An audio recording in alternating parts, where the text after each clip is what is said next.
ఈ నక్కపల్లి SEZ గాని ఇప్పుడు వచ్చిన అరబిందో గాని డివీస్ గాని అటు డెక్కన్ ఇవన్నీ కూడా ఇది మన ప్రభుత్వం వచ్చినప్పుడు వచ్చినవి కావు. ఇవి 2005లో ప్రారంభించిన పరిశ్రమలు. ఇవన్నీ 2005 నుంచి నక్కపల్లి SEZ కావచ్చు. ఇవన్నీ కూడా వైఎస్ రాజశేఖర రెడ్డి గారు ప్రారంభించిన ఇవన్నీ ఈ కాన్సెప్ట్ ఇవన్నీ. ఇది జనసేన గాని మిగతా మన పార్టీలు ఎవరు కూడా చేసింది కాదు. ఇది వైఎస్ రాజశేఖర రెడ్డి గారు ప్రతిపాదించింది. ఆయన SEZ ని తీసుకొచ్చింది.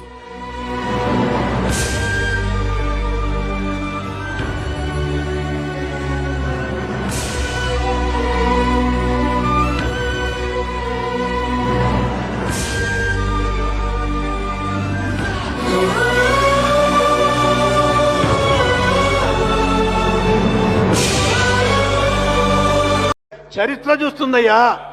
కాకిలా 100 సంవత్సరాలు బతకడం ముఖ్యం కాదు, మనం అధికారంలో ఉన్నప్పుడు ఏం చేశాము, చరిత్రలో ఏ విధంగా నిలిచిపోతున్నాము అనేది ముఖ్యం.